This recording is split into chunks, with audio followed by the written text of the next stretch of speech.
చేస్తే బాగుంటుంది, చేయండి ఇక మీరు. ఎందుకంటే మీదే కదా గవర్నమెంట్, నీకు కూడా రెస్పాన్స్ ఉంది కదా. కరీంనగర్ ఇప్పుడు ఎంపీ ఎక్కడ మన ఏది కదా. ఓకే సరే, నువ్వు బీజేపీ ఎంపీవి, ఎట్లయితే ముందు బీజేపీ ఎంపీవి,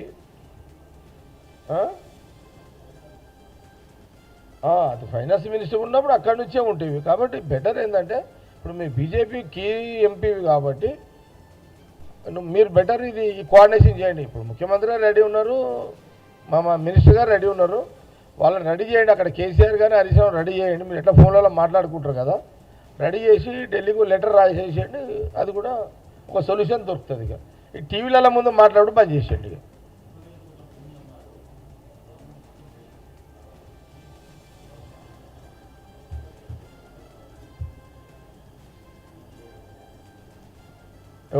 ఎవరన్నది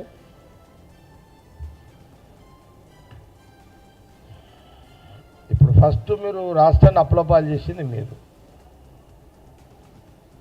ఏం చేయాలో అర్థం కాక నెత్తి వాళ్ళ కొట్టుకుంటుంది మేము.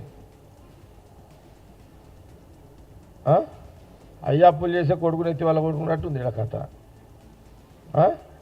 కదా. అయ్యా అసలు చేస్తే కొడుకు ఏమన్నా ఇల్లు చదువుతాడు, కానీ అయ్యా అప్పులు చేసిపోతే కొడుకు ఏం చేయాలి? అటు అప్పులు కట్టాలి, ఇటు ఇల్లు సంసారం చేయాలి కదా. ఇప్పుడు ముఖ్యమంత్రి రేవంత్ రెడ్డి గారు 2 బాధ్యతలు ఉన్నాయి. కేసీఆర్ గారు చేసిన అప్పుకి మిత్తి కట్టాలి, కేసీఆర్ చేసిన అప్పుకు కొంతన్న అసలు కొట్టాలి, ఇక్కడ పథకాలు అమలు చేయాలి, పాలన చేయాలి, ప్రభుత్వాన్ని నడపాలి. అప్పుడేముండే సింగిల్ ఎజెండా ఉండే, అప్పులు చేయాలి, సంసారం నడపాలి. ఇప్పుడు వీడేముంది ముఖ్యమంత్రి రేవంత్ రెడ్డికి ఇటు అప్పులను సంపాదించాలి, కొంత మిత్తి కట్టాలి, పాలన చేయాలి. బాధ్యతలు ఎక్కువైనాయి ఇక్కడ. వాళ్ళకేమో ఈజీగా ఉండే. అప్పుడు ఎందుకు ఇప్పుడు ఏమైపోయింది, స్టేట్ డివైడ్ కాగానే కొత్తగా సీఎం అయ్యారు. ఈయన కూడా అప్పుడు అయింది కాబట్టి ఏంటంటే అప్పుడు మిగులు డబ్బులు ఉండే కదా తెలంగాణలో. అసలు పోయి అంటే మనం లాభాల్లో ఉన్న తెలంగాణ డబ్బులు అయిపోయినాయి. ప్లస్ మళ్ళీ ఇక్కడ 4 లక్షలు 10 నెలలు 4 లక్షల కోట్లు అప్పులు చేసారు. తక్కువ సంవత్సరానికి అది కరెక్టా రాకో లెక్క మనోళ్ళు ఎవరు చెప్తున్నారు, సంవత్సరానికి 24,000 కోట్ల ఇంట్రెస్ట్ కడుతున్నట. సంవత్సరానికి 24,000 కోట్లు ఇంట్రెస్ట్ కడుతున్నారు. ఏమది కేసీఆర్ గారు చేసిన 4 లక్షల కోట్ల అప్పుకి ఇప్పుడు ఈ కాంగ్రెస్ గవర్నమెంట్ ఇప్పుడు సంవత్సరానికి 24,000 కోట్ల అప్పు కడుతున్నారు, ఆ ఇంట్రెస్ట్ కడుతున్నారు. ఇది పరిస్థితి. కాబట్టి సరే, ఇక ఇవన్నీ ఇక జరిగిపోయినాయి, ఎన్ని అనుకున్న లాభం లేదు. కానీ జిమ్మెదారులు డబల్ త్రిబల్ అయిపోయినాయి. కాబట్టి మా పరంగా మేము కరెక్టే ఉన్నాము అని తెలియజేస్తున్నాము. తెలంగాణ ప్రజలు కూడా ఇది అర్థమవుతుంది, వాళ్ళు కూడా అర్థం చేసుకుంటారు అనే విషయాన్ని కూడా తెలియజేస్తాం.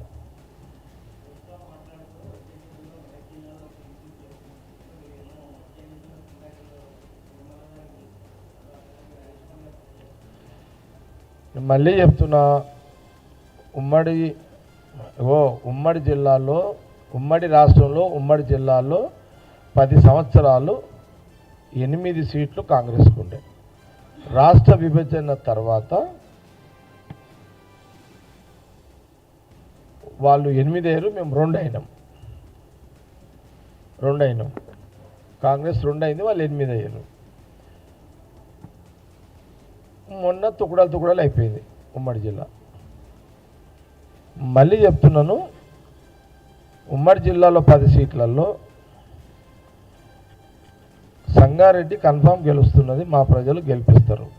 నిర్మలని ఎమ్మెల్యే క్యాండిడేట్, ఆమె గెలుస్తున్నది, గెలిపిస్తారు. ఈసారి పడించే డీలిమిటేషన్ అయితే ఆ 2 సీట్లు ఎట్లా గెలవాలనేది కూడా ప్లాన్ చేస్తున్నాం. జైరాబాద్ కూడా ఈసారి ఖచ్చితంగా గెలవాలని మా ప్రయత్నంలో మేమున్నాం. ఆందోళన దామోదర్ గారు కాబట్టి ఆయన ఈసారి కూడా ఆయన ఖచ్చితంగా గెలిచే దాంట్లో ఆయన పని ఆయన చూసుకుంటాడు మినిస్టర్గా. ఆయన గెలిచి ఆయన వస్తాడు. ఆడ షెట్కర్ గారు నారాయణఖేడ్లో సంజీవ్ రెడ్డి, వాళ్ళిద్దరు అండర్స్టాండింగ్, వాళ్ళిద్దరు కొట్లాడుకుంటే మాకు పంచాయతీ.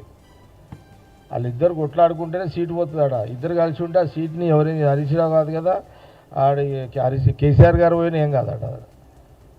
ఏం కాదు. ఎందుకు కాదంటే ఆడ అది అట్లుంటుంది. ఆడ వాళ్ళదంతా వర్గపోరు, ఆడంతా అట్లా చెప్తే అది నీకు అడిగి చెప్తా. ఇప్పుడు అది ఆడాది క్లియర్ ఉంది. ఇప్పుడు మాకు మెదక్లైనా హనుమంతరావు వాళ్ళ ఆయన చూసుకుంటాడు, కొడుకు సంగతి ఆయన చేసుకుంటాడు. ఇక నర్సాపూర్ కూడా మాకు రాజారెడ్డి క్యాండిడేట్ ఉంటే గట్టి క్యాండిడేట్. ఈసారి ఇక మేము దాని మీద కూడా నర్సాపూర్ మీద దృష్టి పెడతాము. ఇక గజ్వేల్ అంటే ఎంతుంటే కేసీఆర్ పెద్ద మనిషి కొంత టఫ్ ఉంటుంది. అయినా మా నర్సారెడ్డితో తిప్పలా పడతాం. మేము ఏదో వాళ్ళు కోసినట్టు కొయ్యాం ఇక్కడ. మేము ఏదో వాళ్ళు మస్తు నరుకుతారు వాళ్ళు. అట్లా నరకుడు వద్దు. నర్సారెడ్డిని ఎట్లా అంటే గ్యారెంటీ ఇవ్వలేను, కానీ ఎంతగా కేసీఆర్ ఒక పర్సనాలిటీ కాబట్టి మనం తీసిగా టక్కుమని ఓడగొడతామని బాగుండదు కాబట్టి ట్రై చేస్తాం. అది సిద్దిపేట అంటమా వాస్తవాన్ని కూడా మొదటి నుంచి వాళ్ళకి బలం ఉన్న కాన్స్టిట్యున్సీ, అంత ఈజీగా కూడా కాదు. ట్రై చేస్తాం, నాట్ ఈజీ, ట్రై చేస్తాం. విన్నావా? ఇప్పుడు సటక్న నేనే మా అధిష్టానం సట్ నిన్ను అన్నేసిన ఏదో అటక్న నువ్వు పోయి నువ్వు అన్నావు కదా పో అన్నారే అనుకున్నాను. ఇక ఇక అన్నారు అనుకో, ఇక నేను ఆడికేం జరగా. విన్నావా? టఫ్ గెలుస్తాను నేను ఏదో కొయ్యా, కానీ కొంత జగరేటే సిద్దిపేట క్యాండిడేట్ అయిందంటే ఇక అది కొంత ఎంతో కొంత ఉంటుంది కదా. ఉండదా? ఉండదా కదా? కాబట్టి అదొకటి ఉంటుంది. ఇక దుబ్బాక కొంత ఉంటుంది, వాళ్ళ బలం ఉంది అక్కడ. టీఆర్ఎస్కి బలం ఉంది. సిద్దిపేట, కొంత గజ్వేలు అండ్ దుబ్బాక వాళ్ళ బలం ఉంది. అది మనమేం కాదనికే లేదు. అయినా ట్రై చేస్తాం, ఆ 3 సీట్ల మీద ట్రై చేస్తాం.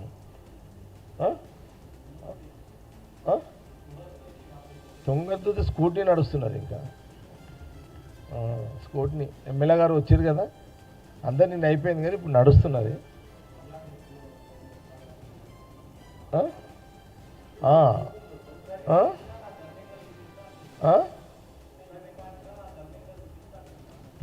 అరే అది కాంగ్రెస్లో స్వేచ్ఛ అదే కదా మాకున్నది.